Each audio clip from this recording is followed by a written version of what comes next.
Hello friend, CGPSC handwritten notes के YouTube channel में आप सभी का बहुत बहुत स्वागत है।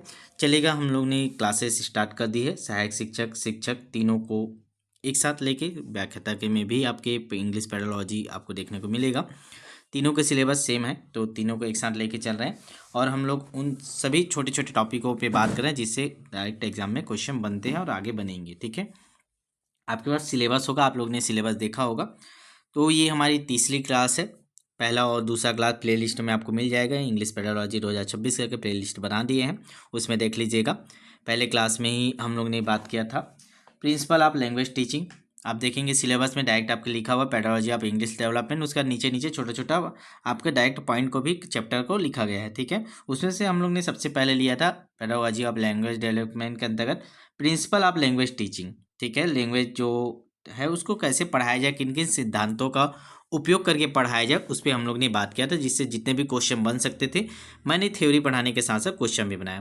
ध्यान रखेंगे, हम लोग इंग्लिश पेडोलॉजी को हिंदी के फॉर्म में पढ़ रहे हैं ताकि आप बेहतर तरीके से उसको समझ पाएँ और एग्जाम में जब क्वेश्चन आए तब उसे बना पाए। इसके बाद हम लोग इंग्लिश में क्वेश्चन प्रैक्टिस करते हैं। ठीक है, सारी चीज़ें हम लोग स्टेप बाय स्टेप कर रहे हैं।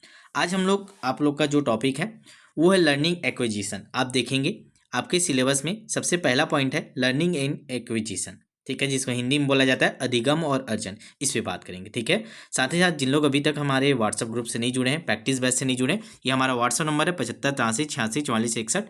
ठीक है, इसमें व्हाट्सएप में मैसेज करके जुड़ जाइएगा। सहायक शिक्षक की तैयारी कर रहे हैं या शिक्षक की, दोनों की तैयारी हमारे द्वारा प्रैक्टिस बैच के माध्यम से करवाई जा रही है।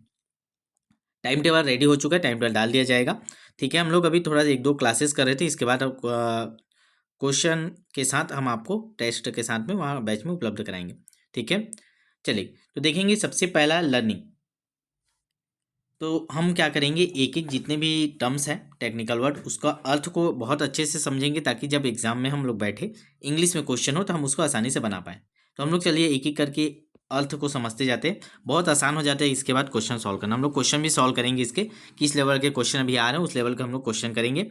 और ये नोट्स की बात हो रही थी, तो आप लोग नोट्स बनाते चलिए, हाथ से लिख के बनाइए, वो बहुत बेनिफिट होगा। साथ ही सेकेंड टाइम आप लोग का कुछ लोगों का डिमांड था कि सर ये जो नोट्स है वो आप बैच में उपलब्ध करा दीजिए। बिल्कुल, हम बैच में उपलब्ध कराने वाले हैं नोट्स, ताकि आप वहाँ से और देख के अच्छे से नोट्स बना पाए। ठीक है, लेकिन आपको नोट्स अपने हाथ से पेन से लिख के बनाना है। ठीक है, और कहीं भी इसको शेयर मत कीजिएगा, आपके बैच में ये डाल दिया जाएगा। ठीक है, चलेगा, देखते हैं लर्निंग का अर्थ समझते हैं। आज हम लोग पूरा लर्निंग पे बात करेंगे। लर्निंग का होता है अधिगम। ठीक है, इसको ध्यान से पढ़ते हैं, समझते हैं। देखेंगे लर्निंग की जो प्रक्रिया जन्म से प्रारंभ हो जाती है। व्यक्ति अपने पूरे जीवन काल में निरंतर सीखता रहता है। प्रारंभ में बच्चा असहाय होता है। जब आप लोग देखेंगे बच्चा जैसे पैदा होता है वो सीखना चालू कर देता है, चाहे वो दूसरों को देख के नकल करता है, हाथ उठाता है, हंसता है, वो सारी चीज़ें ही आपका लर्निंग के अंदर आता है। वो बच्चा सीख रहा है। जब बच्चा पैदा होता है उस समय वो असहाय रहता है, उसको कुछ नहीं पता, हेल्पलेस रहता है और सीखने के लिए दूसरों पर निर्भर रहता है। किंतु धीरे धीरे वो अपने वातावरण इन्वायरमेंट के अनुसार स्वयं को अनुकूलित एडॉप्ट करने का प्रयास करता है। यहीं से उसका सीखने की जो प्रक्रिया वो स्टार्ट होती है। बस कहानी जैसे आपको सुनते जाइए, लास्ट में क्वेश्चन हम लोग जब करेंगे आपको तब समझ में आएगा कि आपकी पूरी तैयारी हो चुकी है इस टॉपिक पे। ठीक है, चलिए तो अब हम लोग ने यहाँ पे देखा अनुकूलित एडॉप्ट करता है। तो कैसे करता है, क्या होता है? तो अनुकूलन एडॉप्टेशन की प्रक्रिया, इस प्रक्रिया में वह विभिन्न क्रियाएं करता है जिसके माध्यम से वो अपने वातावरण से लाभ प्राप्त करने का प्रयास करता है। मनोवैज्ञानिकों के अनुसार यही प्रक्रिया अधिगम कहलाती है। एडॉप्टेशन मतलब वो आपको कुछ करते हुए देखा, जैसे आपने हाथ ऐसे उठाया, बच्चा देखेगा वो भी हाथ ऐसे उठाएगा, तो ये एडॉप्ट कर रहा है। आप जो कर रहे हैं वो क्रिया को वो देख के उसकी प्रतिक्रिया कर रहे हैं, सेम उसी क्रिया को दोहरा रहे हैं। ठीक है, रिपीटेशन कर रहे हैं, तो यही एडॉप्टेशन है। इसी से बच्चा सीखने की प्रक्रिया की शुरुआत करता है। ठीक है, आगे देखते हैं। अधिगम एक व्यापक कॉम्प्रिहेंसिव अवधारणा। देखिए मैंने जो टेक्निकल वर्ड आपको एग्जाम में देखने को मिलेगा उसको इंग्लिश में ही रखा है, बाकी जो हिंदी में करके मिक्स करके बनाए हैं नोट्स, लेकिन उन जो शब्द हैं, वर्ड है, जो इंग्लिश में आपको देखना पड़ेगा उसको मैंने इंग्लिश में ही रखा है। तो अधिगम क्या है, व्यापक, जिसको क्या बोला जाता है, कॉम्प्रिहेंसिव अवधारणा है। तो यहाँ पे कूट वाले क्वेश्चन पूछा जा सकता है, लर्निंग इज ए कॉम्प्रिहेंसिव। ठीक है, तो ये आपको वहाँ पे लगाना पड़ेगा। तो इसीलिए थोड़ा सा टेक्निकल वर्ड को याद करते चलिए, बहुत आसान हो जाएगा। तो अधिगम एक व्यापक कॉम्प्रिहेंसिव अवधारणा है। यह व्यक्ति की प्राकृतिक प्रतिक्रियाओं, नेचुरल रिएक्शन तथा अनुभव एक्सपीरियंस पर आधारित होता है। जो उसके एक्सपीरियंस है और जो प्राकृतिक प्रतिक्रिया है, नेचुरल रिएक्शन है, उस पर आधारित होता है। ठीक है। अधिगम जन्म से मृत्यु तक चलने वाली एक जीवन पर्यंत लाइफ लॉन्ग प्रक्रिया है। तो ये याद रखिएगा, लाइफ लॉन्ग प्रक्रिया है। जो आपके लर्निंग है वो लाइफ लॉन्ग प्रक्रिया है, याद रखिएगा, प्रोसेस है। आगे देखते हैं। भाषा सीखने के लिए प्रत्येक मानव में एक जन्मजात क्षमता, इनेंट कैपेसिटी विद्यमान होती है। विद्यालयों में अनेक विषय पढ़ाए जाते हैं। अंग्रेजी को द्वितीय भाषा के रूप में पढ़ाया जाता है। अतः अंग्रेजी अधिगम या इंग्लिश लर्निंग के लिए विद्यार्थियों को विशेष अभ्यास, पर्टिकुलर प्रैक्टिस कराया जाता है तथा मातृभाषा मदर टंग की सहायता भी ली जाती थी। ये सामान्य प्रक्रिया था, सामान्य चीज़ें थी, सामान्य जानकारी थी लर्निंग के बारे में, समझ में आया होगा। आगे बढ़ते जाते हैं, धीरे धीरे हम लोग क्वेश्चन के लेवल पे पहुंचेंगे। अभी हम लोग ने समझा लर्निंग होता क्या है, कब तक इसकी प्रक्रिया चलता है, बच्चा कैसे सीखता है, कैसे एडॉप्ट करता है। ठीक है। जो मेन उसके एक्सपीरियंस, अनुभव है, नेचुरल रिएक्शन है, प्राकृतिक प्रतिक्रिया है, वो जीवन पर्यंत चलते रहते, उन्हीं से ही बच्चा सीखता है। ठीक है। चलिए आगे देखेंगे। अधिगम का दार्शनिक आधार क्या है? Philosophical framework of learning. ठीक। तो हम लोग देखते हैं कि जो अधिगम के सिद्धांत मुख्यतः 3 प्रमुख श्रेणियों पर आधारित है। तो जो ये अधिगम बच्चा सीखता कैसे है, ये किन किन सिद्धांत पे आधारित है, जो हम लोग ने ये पूरा भी समझा है अधिगम की प्रक्रिया, तो किन किन सिद्धांतों से होकर गुजरती है, तब बच्चा जाकर उस चीज़ को सीख पाता है। सबसे पहला है बिहेवियरिज्म, व्यवहारवाद जिसको बोला जाता है, बिहेवियर बोलते हैं ना, व्यवहार, तो उसी से ही सीखता है। आपका व्यवहार जितना अच्छा रहेगा बच्चा उतनी अच्छी चीज़ें सीखेगी, यही इसका मेन सारा। आगे पढ़ते हैं। देखिए, यह सिद्धांत अधिगम के प्रत्यक्ष एवं अवलोकनीय ऑब्जर्व व्यवहारों पर केंद्रित होता है। ऑब्जर्वेबल व्यवहारों पर केंद्रित होता है। व्यवहारवाद के अनुसार सीखना उद्दीपन, स्टिम्युलस और अनुक्रिया, रिस्पॉन्स के बीच संबंध स्थापित करने की प्रक्रिया है। ठीक है। मतलब आप किसी बच्चे को उद्दीपन, स्टिमुलेट कर रहे हैं, फिर बच्चा जो रिस्पॉन्स कर रहा है, अनुक्रिया कर रहा है, उसी से ही जो सीखने की प्रक्रिया है वो शुरू होती है। ठीक है। तो व्यवहारिज्मवाद, इसको याद रखिएगा, व्यवहारवाद का सिद्धांत। प्रमुख मनोवैज्ञानिक कौन है व्यवहारवाद के? तो ये वाटसन, थॉर्नडाइक, स्किनर, इन तीनों ने इसकी व्याख्या की, इसका प्रयोग किया अपने सीखने की, जो इन्होंने थ्योरी दी है, थ्योरम दिया है। आगे पढ़ेंगे हम लोग एक एक करके इनके बारे में। तो इन्होंने इसका उपयोग किया व्यवहारिज्म का। ठीक है। व्यवहारवाद का वाटसन, थॉर्नडाइक, स्किनर। ठीक है। दूसरा प्रमुख सिद्धांत है कॉग्निटिविज्म, संज्ञानात्मकता का सिद्धांत। ये क्या होता है इसको भी समझते हैं। यह सिद्धांत मानसिक प्रक्रियाओं, मेंटल प्रोसेस पर बल देता है। इसमें ध्यान, अटेंशन, स्मृति, मेमोरी, समस्या समाधान, प्रॉब्लम सॉल्विंग तथा चिंतन, थिंकिंग को महत्वपूर्ण माना जाता है। तो इसको याद रखिएगा, जो कॉग्निटिविज्म, संज्ञानात्मकता का जो सिद्धांत है, उसमें किन किन चीज़ों को ध्यान दिया जाता है। तो इसमें अटेंशन, बच्चों का ध्यान आकर्षित करना है, उनकी मेमोरी, समस्या समाधान की शक्ति, चिंतन, थिंकिंग को महत्वपूर्ण माना जाता है। इससे संबंधित कौन है वैज्ञानिक का नाम भी याद रखिएगा। तो ये आगे हम लोग जब इसको डिटेल में पढ़ेंगे, ये आपका एक पूरा चैप्टर है संज्ञानात्मकतावाद, जीन प्याजे का है, प्याजे ने इसे दिया है, इसको आगे पढ़ेंगे हम लोग बहुत अच्छे से। ठीक है। आगे याद रखेंगे, यह व्यवहार से परे जाकर मस्तिष्क आधारित अधिगम की व्याख्या करता है। मस्तिष्क पे मेन ये फोकस कर रहा है, आप लोगों ने देखा ना, ये मस्तिष्क पे फोकस है, प्रॉब्लम सॉल्विंग।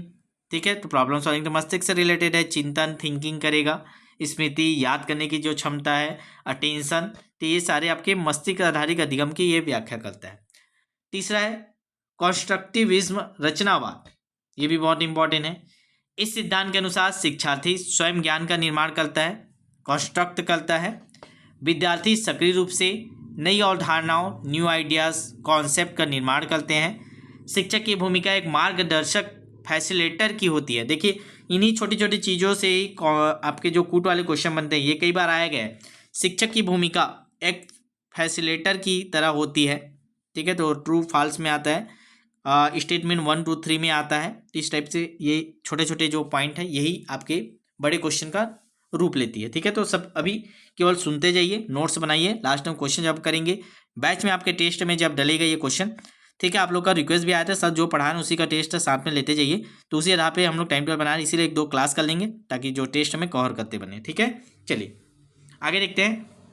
रचनावाद के प्रमुख जो मनोवैज्ञानिक कौन थे? तो वो थे जीन प्याजे, वाइगोत्स्की, ब्रूनर, ये तीनों ने इसका प्रयोग किया। ठीक है, रचनावाद, इसकी व्याख्या की है, अपने सिद्धांत में इसका उपयोग किया है। जीन पे आ जाइए, वाइगोत्स्की, ब्रूनर, ये तीनों नाम याद रखिएगा कंस्ट्रक्टिविज्म के लिए। आगे देखेंगे डेफिनेशन ऑफ लर्निंग, अधिगम की कुछ परिभाषाएं देख लेते हैं। देखिए स्टेटमेंट के साथ साथ परिभाषाएं वाले क्वेश्चन भी आते हैं। ठीक है, एक दो क्वेश्चन आपको इसको देखने को मिल सकता है, तो इसको भी आप करते जाइएगा। चैप्टर वाइज मैं आपको परिभाषाएं बताऊंगा जो इंपॉर्टेंट रहेंगे। ठीक है, बस इसको लिख लीजिए, एक बार रिवीजन करते जाइएगा बीच बीच में, और एग्जाम से पहले एक बार देख लीजिएगा। ठीक है, वहाँ पे अगर आप एक बार पढ़ के भी जा रहेंगे तो वहाँ पे आप देखते साथ आपका दिमाग क्लिक कर लीजिएगा। तो पहला हम लोग देखते हैं ब्लेयर, जोन्स एंड सिम्पसन, इन्होंने क्या बोला है। Any changes of behaviour which is a result of experience and which cause people to face later situation differently may be called learning. Hindi में समझते हैं क्या बोल रहा है।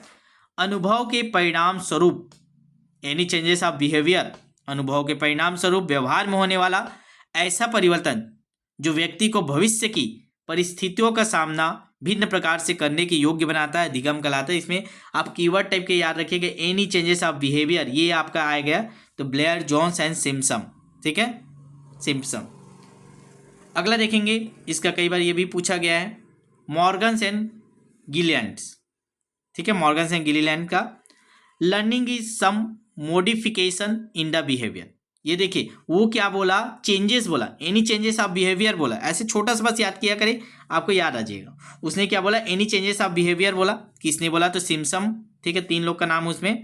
उसका दूसरा है मॉर्गन्स एंड गिलीलैंड, इसने क्या बोला, learning is a some modification, modification की बात कर रहा है।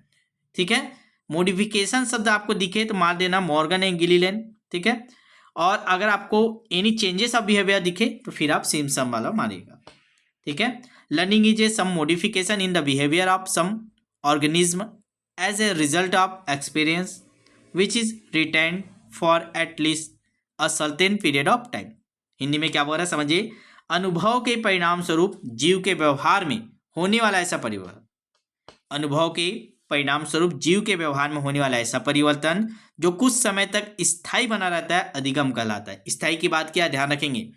ठीक है, retain at least certain period of time. ठीक है, कुछ समय के लिए स्थायी बना रहता है, वो अधिगम कहलाता है। ठीक है, दो हम लोग ने ये परिभाषा याद कर ली। तीसरा हम लोग देखते हैं, ये भी इंपॉर्टेंट है, Gates and other. Learning is a modification, देखिए उसमें भी मोडिफिकेशन किया लेकिन ये छोटा है। इसमें ट्रेनिंग की बात करें, गेट बिल गेट्स का आप नाम याद रखिएगा, गेट्स, बिल गेट्स। ठीक है, वो देखिए उन्होंने नए नए कार्स बनाते हैं तो ट्रेनिंग देते हैं, तो ऐसा करके रिलेट किया करें। Learning is a modification of behaviour through experience and training. ठीक है, एक्सपीरियंस, अनुभव और ट्रेनिंग से जो हमारे व्यवहार में चेंजेस होता है उसको लर्निंग किसने कहा है, गेट्स एंड अदर्स। ठीक है, ये कई बार आया गया क्वेश्चन है। ठीक है, चलिए हिंदी में क्या बोल रहा है, अनुभव एवं प्रशिक्षण के माध्यम से व्यवहार में होने वाला परिवर्तन अधिगम है। ठीक है, दूसरा, अगला चौथा हमारा स्किनर। स्किनर का भी कई बहुत बार पूछा गया, इसको भी याद रखिएगा। मैं वही चीज़ों को ले जो आपके एग्जाम के लिए बहुत इंपॉर्टेंट, क्योंकि अभी अब ज़्यादा समय नहीं, हमको एग्जाम ओरिएंटेड पढ़ना है, तो वही चीज़ों को हम लोग कवर करें जो बहुत इंपॉर्टेंट है, तो इसको आप कॉपी में जरूर नोट करके रखिएगा। स्किनर, स्किनर ने कैसे परिभाषित किया लर्निंग को, learning is a process of progressive behaviour adaptation. इसमें कीवर्ड आपको याद रखना है, प्रोग्रेसिव बिहेवियर एडॉप्टेशन। एक चीज़ और मैं आपको बोलना चाहूँ, थोड़ा प्रोनाउंसिएशन ऊपर नीचे हो जाता है, आपको उस पर फोकस नहीं करना है, प्रोनाउंसिएशन पे आपको फोकस करना है। क्वेश्चन बनेगा, मैं जो समझा रहा हूँ उसको समझिए, डायरेक्ट आपके क्वेश्चन बनेंगे, इतना मैं श्योर हूँ। ठीक है, चलिए स्किनर क्या बोला एक बार हिंदी में समझते हैं। अधिगम व्यवहार को क्रमिक रूप से अपनाने, प्रोग्रेसिव एडॉप्टेशन मतलब क्रमिक रूप से अपनाने की प्रक्रिया है। ठीक है, ये चार परिभाषा हम लोग ने देख लिया। ठीक है, चारों को लिख लीजिएगा, अच्छे से दिमाग में बैठा के रखिएगा। इसका पीडीएफ आपके बैच में डाल दिया जाएगा, सहायक शिक्षक का जो नया बैच है उसमें डाल दिया जाएगा। शिक्षक का भी बैच अब कैटेगरी वाइज हम लोग सब्जेक्ट वाइज अभी विभाजित करेंगे, कल उस पर काम चलेगा। ठीक है, जिन लोग पहले से जुड़े हैं उनको सब्जेक्ट वाइज डाल दिया जाएगा, और साथ में जो नया आ रहे हैं उनको रजिस्ट्रेशन किया जाएगा। ठीक है, चलिए अगला देखते हैं आगे। Crow and crow, crow and crow का भी बहुत बार पूछा जाता है, अलग अलग चैप्टर्स में इसके उपयोग है। क्रो एंड क्रो ने बहुत सारी परिभाषा दी है, तो ये लर्निंग के संबंध में क्या परिभाषा दी है, learning is A acquisition of habits, आदत की बात की आदत, अ नॉलेज एंड एटीट्यूड। तीन चीज़ों इन्होंने बोला है, learning is A acquisition of habits, a knowledge and attitude. Hindi में अगर बोले अधिगम आदत ज्ञान और अभिव्यक्तियों की प्राप्ति की प्रक्रिया है। तो 3 कीवर्ड याद रखिएगा। क्रो एंड क्रो ने क्या बोला है? हैबिट्स बोला है, और नॉलेज बोला है, एटीट्यूड बोला है। तो अधिगम आदत ज्ञान अभिव्यक्तियों की प्राप्ति की प्रक्रिया है। ठीक है, चलिए कुपुस्वामी ने क्या बोला है? Learning is a process by which an organism as a result of its interaction in a situation acquired a new mode of behaviour pattern. Hindi में समझते हैं। अधिगम वह प्रक्रिया है जिसके द्वारा कोई जीव किसी परिस्थिति में अपनी अंतःक्रिया इंटरैक्शन के परिणाम स्वरूप व्यवहार का नया प्रतिमान बिहेवियर पैटर्न प्राप्त करता है। ठीक है, तो कुपुस्वामी का आपको याद रखना है, learning is a process by which an organism as a result of his interaction in a situation acquired a new mode of behaviour pattern. ठीक है, पैटर्न विकसित करते हैं हम लोग, उसी को कुपुस्वामी ने बोला है लर्निंग। ठीक है, तो ये हम लोग ने टोटल 6 परिभाषाएं पढ़े, 6 इंपॉर्टेंट है लर्निंग में। आज हम लोग लर्निंग को ही कंप्लीट कर रहे हैं। ठीक है, तो एक बार फिर से रिवीजन कर लेते हैं। किसका किसका पढ़े हम? ब्लेयर, जॉन्स एंड सिम्पसन का, मॉर्गन्स एंड गिलीलैंड का, गेट्स एंड अदर का, स्किनर का, क्रो एंड क्रो का, कुपुस्वामी का, और ये 6 हो गए। ठीक है, अब लास्ट में आते हैं कैरेक्टरिस्टिक्स ऑफ लर्निंग, अधिगम की विशेषताएं पे बात कर लेते हैं। ठीक है, इसको छोटा छोटा है, मैं पॉइंट वाइज लिख दिया हूँ क्योंकि ये बड़े लेवल के क्वेश्चन में प्रयोग होता है, तो आप छोटा छोटा याद कीजिए, क्वेश्चन जब आएंगे तब आपको समझ में आते जाएगा। All living is a learning, प्रत्येक जीव सीखता है। ठीक है, याद रखिएगा, अधिगम की विशेषताएं की बात कर रहे हैं। ठीक है, ऑल लिविंग इज लर्निंग, प्रत्येक जीव सीखता है। दूसरा, लर्निंग इज ए चेंज, अधिगम व्यवहार में परिवर्तन लाता है। Learning is A change, learning is a universal. देखिए, मैं बहुत छोटा छोटा पॉइंट आपको किया हूँ क्योंकि ये कीवर्ड्स है, आपको ज़्यादा चीज़ें याद नहीं करना है, बस कीवर्ड आप ध्यान में रखते जाइए और सिलेबस कंप्लीट करते जाइए। ठीक है, तो लर्निंग के बारे में पढ़ रहे हैं, तो लर्निंग क्या है? ऑल जीव इज लर्निंग, सभी जीव सीखता है। लर्निंग इज ए चेंज, अधिगम व्यवहार में परिवर्तन लाता है। लर्निंग इज ए यूनिवर्सल, अधिगम सार्वभौमिक है। ठीक है, लर्निंग इज ए ग्रोथ, अधिगम व्यक्ति के विकास और वृद्धि में सहायक होता है, इसे ग्रोथ लाता है। Learning is a growth. ठीक है, लर्निंग इज ए एडजस्टमेंट, अधिगम व्यक्ति को वातावरण के साथ समायोजन करना सिखाता है, एडजस्टमेंट करना सिखाता है। ठीक है, अगला है लर्निंग इज ए पर्पसिव, अधिगम उद्देश्यपूर्ण, पर्पसफुल होता है, एक उद्देश्य होता है किसी भी चीज का सीखने का। ठीक है, अगला है learning is a doing something new, अधिगम व्यक्ति को नया कार्य करना सिखाता है। तो लर्निंग का मतलब यही है कि डूइंग समथिंग न्यू, हम कुछ नया सीखते हैं या हम कुछ नया करते हैं। ठीक है, learning is a doing something new. अगला है learning is a organized of experience, जो हमारे अनुभव है उसको हम लोग एक व्यवस्थित रूप में जमाते हैं, उससे सीखते हैं। अधिगम अनुभवों का संगठन है। ठीक है, लास्ट है लर्निंग इज ए इंटेलिजेंट, अधिगम बुद्धिमत्तापूर्ण प्रक्रिया है। ये 8 हो गए, तो ये 9 है गए। लास्ट और देख लेते हैं, कुछ और हैं बहुत सारे, जितने छोटे छोटे क्वेश्चन थे उनको मैं पॉइंट वाइज डाल दे ताकि ये बड़े क्वेश्चन के जब प्रयोग होंगे तब आपको दिमाग में सारी चीज़ें रहेंगी। लर्निंग आगे देखते हैं। लर्निंग इज ए एक्टिव, अधिगम एक सक्रिय प्रक्रिया है। Learning is both individual and social, ये दोनों प्रकार के होते हैं। आप व्यक्तिगत रूप से भी सीखते हैं, सामाजिक रूप से भी सीखते हैं। सामाजिक रूप से आप समाज में दोस्तों के ग्रुप से, स्कूल में बच्चों के साथ सीखते हैं तो आपके सामाजिक आ जाते हैं। इंडिविजुअल आप अकेले किसी अनुभव से, अपने एक्सपीरियंस से, अपने अनुभव से, अपने वर्क से सीखते हैं तो आपके इंडिविजुअल आते हैं। ठीक है, अगला देखेंगे learning is A product of environment, अधिगम वातावरण का उत्पाद है। ठीक है, हम लोग वातावरण से ही सब चीज़ सीखते हैं, इसीलिए इसको बोला जाता है learning is A product of environment. Environment से ही ये लर्निंग, जो सीखने की प्रक्रिया है, सीखना है, ये उत्पन्न हुआ है। ठीक है, अगला लास्ट देखते हैं लर्निंग इज ए डिस्कवरी, तो अधिगम एक खोज की प्रक्रिया है। ठीक है, तो ये 13 पॉइंट है, ये 13 पॉइंट को आप एक बार लिख लेंगे, पढ़ लेंगे, दिमाग में बैठा लेंगे, फिर जब क्वेश्चन करेंगे तो इसका प्रयोग आपको देखने को मिलेगा। ठीक है, चलिए कुछ परीक्षा हेतु महत्वपूर्ण तथ्य, इसको भी आप एक बार सुन लीजिए। अधिगम जन्म से मृत्यु तक चलने वाली प्रक्रिया है। व्यवहारवाद का संबंध प्रत्यक्ष अनुभव से होता है। ये सारी चीज़ें इंग्लिश में आपको क्वेश्चन में रहेंगे, इंग्लिश में हम लोग क्वेश्चन करेंगे तब मैं वहाँ लेके चलूंगा। हर क्वेश्चन के नीचे में अभी आपको देखने को मिला होगा, कल का क्लास आप देखेंगे, हर क्वेश्चन के नीचे में एक्सप्लेनेशन है उस एक्सप्लेनेशन में ही वो पूरा क्वेश्चन का सार रहता है, उसका थ्योरी रहता है, वहीं हम लोग उसको क्लियर कर लेते हैं। ठीक है, तो अलग से आपको थ्योरी पढ़ने की जरूरत नहीं, सीधा आप टेस्ट दिलाइए, क्वेश्चन सॉल्व कीजिए, उसके नीचे आप उसका थ्योरी कंप्लीट कर लीजिए। इस पैटर्न में भी टेस्ट हम लोग रेडी कर रहे हैं। ठीक है, संज्ञानात्मक मानसिक प्रक्रियाओं पर बल देती है। जो संज्ञानात्मकता है वो मानसिक प्रक्रियाओं पर बल देती है। मैं आपको पहले ऊपर में पढ़े थे हम लोग, मस्तिष्क की प्रक्रिया से संबंधित है।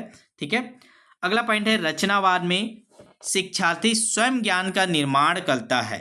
ठीक है, नेक्स्ट स्किनर व्यवहारवाद के प्रमुख समर्थक से, ये भी पूछा गया, ये वो है जो बार बार पूछा जाता है, उसका सार है। क्रो एंड क्रो के अनुसार अधिगम, आदत, ज्ञान, अभिवृत्ति, ये तीनों चीज़ों को परिभाषा मैंने बताया, वही चीज़ें हैं, इसको भी पूछा गया है।